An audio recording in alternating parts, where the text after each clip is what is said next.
Hi అండి, welcome back to my channel. మన nature ఎంత బ్యూటిఫుల్ అంటే ప్రతి సీజన్కి అనుకూలంగా కొన్ని ఫుడ్స్ అనేవి న్యాచురల్గా ప్రొడ్యూస్ చేస్తుంది. అండ్ ఆ టైంలో మనం ఆ ఫుడ్ తీసుకోవడం వల్ల మన హెల్త్కి కూడా చాలా మంచిది.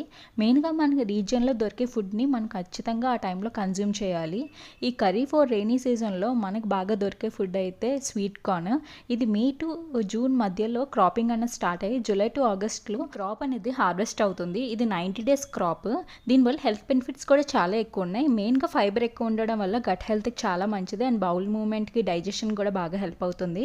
ఎనీమియాని కానీ కొలెస్ట్రాల్ కానీ బాగా తగ్గిస్తుంది. హార్ట్ హెల్త్కి చాలా మంచిది. హెల్తీ స్కిన్కి కూడా బాగా యూస్ అవుతుంది. ప్రెగ్నెన్సీలో కూడా మోడరేట్గా తీసుకుంటే చాలా బాగా హెల్ప్ అవుతుంది. అంతవరకు స్వీట్ కార్న్ని డైరెక్ట్గా బాయిల్ చేసుకొని తినడానికి ట్రై చేయండి. లేకపోతే ఉడికించిన గింజలు సెపరేట్ చేసుకొని దాంట్లో కొంచెం కారం, ఉప్పు, నిమ్మరసం, కొత్తిమీర యాడ్ చేసుకొని సలాడ్లో ప్రిపేర్ చేసుకొని తినొచ్చు. ఇది వెయిట్ లాస్కి బాగా యూస్ అవుతుంది. మీకు కానీ వీడియో నచ్చితే please like, share, subscribe to my channel.